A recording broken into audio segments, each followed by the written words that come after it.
1946년 당시 서울의 인구는 고작 89만 명. 아직까지 한반도는 러시아와 미군정의 통치하에 있었고 국민소득 45달러, 식량 배급을 통해 근근히 살아가던 참담한 현실. 이 나라의 앞길에 지금과 같은 풍요와 발전이 있을 것이라곤 상상조차 되지 않던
들어온 사람들은 다음 세대의 우리나라의 지도자가 될 사람들이다.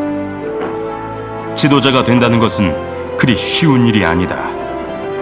좋은 강철을 만들려면 모진 불에 넣어 두들기고 또 두들기는 것이 나의 교육 방침이다. 해방 이후 격심한 혼란과 가난, 극한 사상의 대립으로 어지러운 와중에 김원규 선생은 투철한 교육 방침으로 학생들을 혹독하게 가르쳤다. 그 결과 1회 졸업생의 98%, 2회 졸업생의 94%, 3회 졸업생의 96%가 서울대에 합격하기에 이르렀고, 서울고는 개교 3년 만에 일본인 학교에 자리 잡은 오합지졸이라는 오명을 싣고 전국 최고의 명문대열에 동참하게 되었다. 그러나 1950년 6월 25일 민족 최대의 시련과 비극인 한국전쟁의 발발. 서울인들은 뿔뿔이 흩어져 1951년 3월 부산의 송도에서 노천 수업으로 다시금 끈질긴 학구열을 불태웠다. 자랑스러운 서울인들, 자랑스러운 선배님들은 나라를 지킴에 있어 망설임이 없었다. 참전동문 457명, 전사 35명. 대한민국의 그 어느 고등학교에서도 유례를 찾아볼 수 없는 호국의 투철한 사명감. 우리가 서울고를 자랑스러워하는 것은 최후까지 호국의 책임을 지키고자 했던 경희궁의 영웅들이 우리 가슴속에 남아있기 때문일 것이다. 전쟁이 끝난 후 다시 돌아온 학교는 폐허 그 자체였다.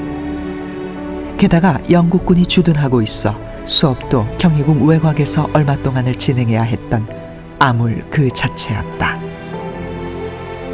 그러나 끊임없는 김원규 선생과 서울인들의 노력은 1956년 제8회 졸업생들이 개교일에 최초로 서울대 수석 합격과 전국 최고의 합격률이라는 신화를 이룸으로써 명문고의 전통을 이어나갔다.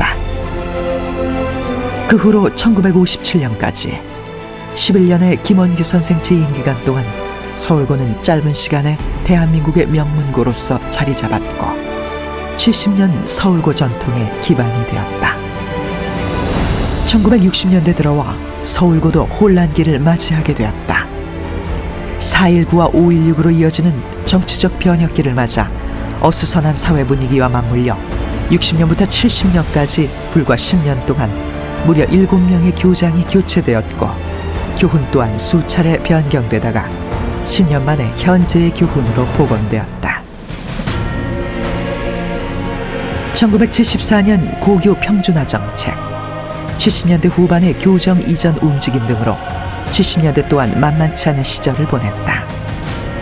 하지만 선배들의 끊임없는 관심과 전통의 고취로 서울고는 전통을 계승하며 역사를 써나갔다. 1980년 34년간의 정든 교지 경희궁터를 떠나 서초동 새 교사로 이전하게 되었다. 34년간 수많은 인재와 나라를 지킨 영웅, 이 사회의 리더들을 배출한 서울고의 새 요람과 새 역사가 탄생하는 순간이었다. 하지만 역시 질풍노도의 시기를 푸르른 녹음과 친구들과 함께한 추억이 어린 경희궁터를 떠나는 것은 그렇게 쉬운 일은 아니었다. 그렇게 경희궁의 시대는 막을 내렸다.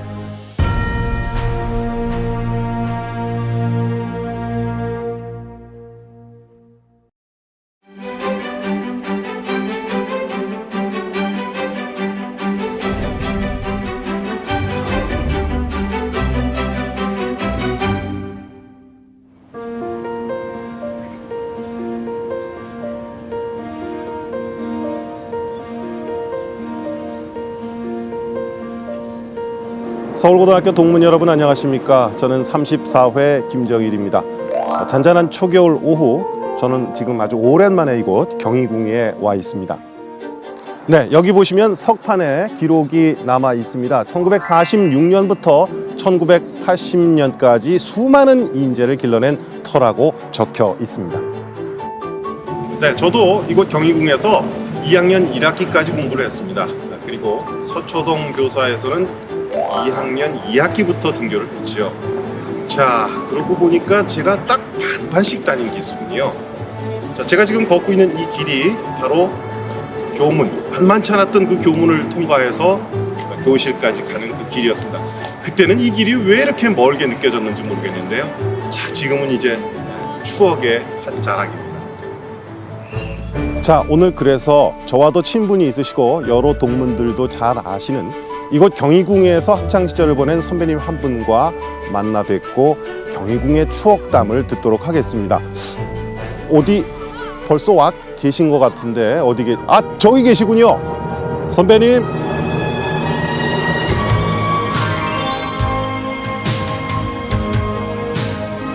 안녕하세요. 오래간만입니다. 예, 오랜만이에요. 네, 오랜만입니다. 네, 이 선배님 오랜만에 이곳 경희궁에 오신 것 같은데 얼마나 되셨어요, 오신 지가? 한 6, 7년 정도 된 것 같아요. 와본 지가요. 예. 참 이게 목요터가 많이 변했다는 느낌이 들거든요. 네, 그때도 그랬는데 지금 와서 보니까 정말 많이 변했네요. 네. 근데 선배님 지금 그 보시면은 건물이 어떤 건물이 어디에 있었는지 기억이 나세요?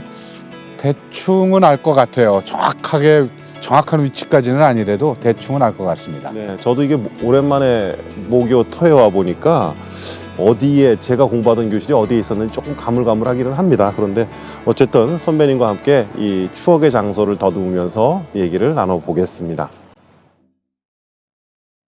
네, 저희가 지금 바라보고 있는 데가 이제 본관이 있던 자리 아닙니까? 저기에 숭정문이 들어서 있는데요. 네. 건물 배치 이런 것들이 지금 다 아까 웬만한 것은 또 기억을 하신다는 말씀도 아까 하셨는데 글쎄요, 보시면 딱 아시겠어요, 지금? 여기 지금 눈에 들어오는 게 저쪽에 고목 보이시죠? 네, 저 고목이 있는 그 바로 옆에 이제 음악실이 하나 있었고요. 네. 지금 아까 말씀하신 그 숭정문이라는 그 자리, 그거보다 조금 앞쪽인 거는 같은데 거기가 아마 본관이 있던 자리입니다. 거기가 아마 서울 시내 중고등학교 중에서 가장 넓은 터였을 거예요. 네. 37,000평 정도 된다고 그랬는데 아마 초창기에는 그보다 더 컸다고 그러더라고요. 예. 37,000평에 산이 있지요, 나무 많지요, 주변에 이렇게 좋은 환경에서 학교 터를 잡아서 이렇게 가르치는 이런 학교는 아마 없었을 겁니다. 네. 이 정도의 그 경치 경관이라면은 글이 저절로 나올 수밖에 없었을 것 같아요. 네. 그래서 그렇죠. 특별히 저 서울고등학교 출신 중에 문인이라든가 아니면 네. 예술 쪽에 활동하는 그 동문들이 많은 이유가 바로 이 경희궁 때문이라는데요. 맞습니다. 예. 네. 네, 선배님께서 이 나무가 이제 여기에 남아 있는 어떤 기준점이다라는 말씀을 해주셨어요. 네네. 네, 이거 굉장히 오래된 나무 아닙니까? 예, 한 400년 가까이 된 나무로 알고 있습니다. 네, 그 선배님 학교 다니실 때도 이 나무가 여기 이 자리에 그대로 있었죠. 맞습니다. 이 자리에 음악실이 하나 있었고 여기서부터 이제 앞에 본관 건물이 시작이 됐으니까요. 네. 아마 동문들이 찾아오시면 추억에 기억될 만한 것이 가장 대표적인 이 나무일 겁니다. 예. 모든 학교를 이 나무를 기준으로 해서 네. 볼 수가 있었습니다. 위쪽에 사문동장이 있었고요. 네, 사문동장이 있었죠. 네.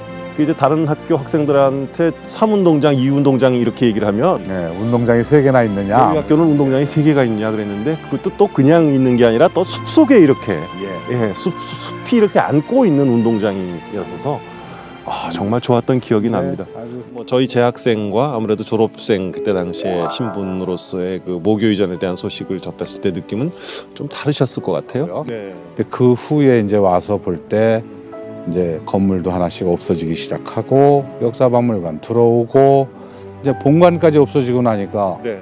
이제 마음이 좀 이상하더라고요. 예. 근데 터 학교가 있는 장소는 바뀌었죠. 바뀌었지만 우리 학교가 재학생들한테 이렇게 가르쳐주고 서울고등학교가 이런 학교라는 걸 가르치는 정신은 바뀌지 않았다고 보여집니다. 네. 여기에 있던 그 기념물, 포충탑이야 여러 기념물도 서초동교정으로 옮겨가 있고 네. 지금 학교의 교훈도 그대로고, 맞습니다. 예, 교과도 그대로고. 맞습니다. 그래서 우리 서울고등학교가 가지고 있는 학생들, 재학생들한테 가르치는 그런 정신을 후배들이 자꾸 학교를 자주 찾아가서 네. 서초동 교정에서 자라나는 우리 후배들한테 우리의 모교가 이런 학교였다. 그러니까 여러분도 자랑스럽게 생각해라. 이런 정신을 자꾸 심어줘야 되겠죠. 네. 가기가 싫은데요. 조금 더 걷다 갔으면 좋겠습니다. 네. 예, 나머지 못 본 데 있으면 한번 더 돌아보죠. 네. 알겠습니다. 감사합니다. 네.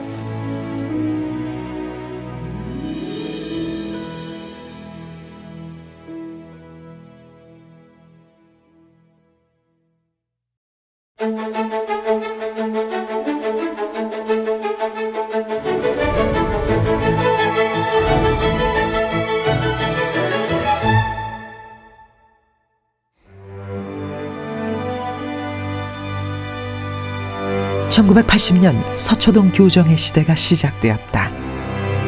22,000평의 대지 위에 마치 대학교를 방불케 하는 위용을 자랑하던 서초동 서울고등학교.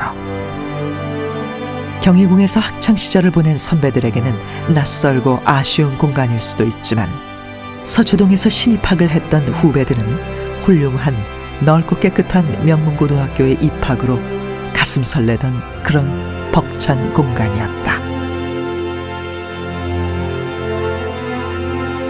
경희궁의 역사를 이어 서초동의 후배들 또한 서울인의 전통을 계승하기 위해 부단히 노력했다. 이 또한 훌륭한 선배들의 관심과 서울고의 전통을 기억하는 교사들과 아직 어리지만 역사와 전통의 모교의 이름을 빛내려는 재학생들의 노력의 결과였다. 이제 70년, 세계 유수의 명문 학교들과 비교해보면 고작 70년이 지났을 뿐이다. 앞으로 80년, 90년, 100년의 역사를 기념하기 위해 서울인들은 기억해야 할 것이다. 역사를 잊은 민족에게 미래가 없는 것처럼 전통을 잊은 학교에 미래는 없다는 것을.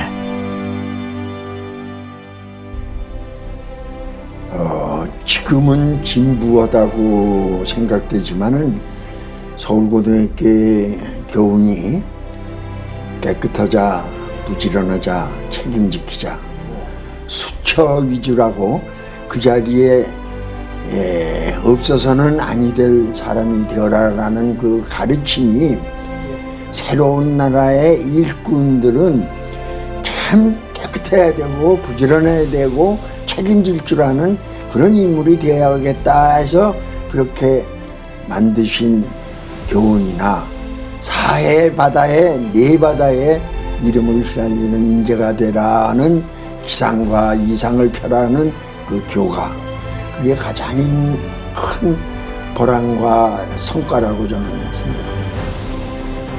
우리 후배들은 완전 당당하세요. 당당하고 그러면서 담담하세요. 그 인간이 어떤 경우에도 오만하지 마세요. 사람들한테 진실하고 그 남을 위해서 사는 것을 가장 큰 기쁨으로 하세요. 또 한 나라, 자연과학이든지 사회과학이든지 정치든지 경제든지 어떤 분야에 종사하더라도 수철위지다. 김원규 선생님 말씀, 내가 주인이 된 것처럼 늘 행동하고 주인으로서 역할을 다하고 비록 지위는 낮아도 내 책임은 그렇게 크다는 그런 마음으로 간절한 마음으로 인생 살아가세요. 그러면 우리 후배들이 우리나라를 훌륭하게 세울 수 있을 것이다. 저는 확신을 하고 있습니다. 네, 우리 모교의 발전을 위해서는 재정적인 뒷받침이 꼭 필요한데 이걸 해결하는 것은 우리 동창회가 발전기금을 모은 것뿐이라고 생각이 됐습니다. 그래서 처음 100억의 기금을 모으겠다고 하니까 많은 분들이 어렵다고 하면서 난색을 표시했지만 이제 130억 가까이 모금된 것으로 알고 있습니다. 그러나 이것으로도 부족합니다. 이제 우리 다시 1000억이라는 새로운 목표를 걸고 4만 7천여 동문이 힘을 합해야 된다고 생각합니다. 우리 누구에겐들 그의 소년과 청년대가 자리한 곳 45년이 지난 지금도 생각만 하면 푸릇푸릇 젊음이 샘솟는 것 같은 곳 우리들의 영원한 모교 서울고가 70주년을 맞이했습니다. 기쁩니다. 대단히 경화할 일입니다. 70살 서울고가 배출한 4만 7천여 동문 일꾼들이 나라 안팎의 크고 작은 현장에서 그날의 중심과 미래의 역군이 되어 우리 곳곳을 밝고 튼튼하고 힘차게 일구어 왔습니다. 이제 우리들은 자랑스러운 서울고의 동문으로서 더 밝고 더 안전하고 더 풍요로운 세상을 위하여 그리고 더 행복한 삶을 위하여 전진합니다. 두 손을 맞잡고 발걸음을 맞추며 따스한 호흡을 나누며 더 밝은 미래를 향하여 저는 앞으로도 우리 서울고등학교가 다른 사람들 위해서, 이 사회를 위해서, 국가를 위해서 자기 모든 것을 희생하면서 봉사할 수 있는 그런 아름다운 전통을 계속 이어나갈 수 있기를 크게 기대하고 있습니다. 그래서 우리가 정말 100년을 맞을 때는 서울고등학교가 이 대한민국에서 정말 없어서는 안 될 정말 중요한 학교로구나 라는 그런 인식을 모든 사람들이 가질 수 있게 되면 좋겠다는 생각을 하고 있습니다. 서울고 동문 여러분, 안녕하세요. 2016년 새해가 밝았습니다.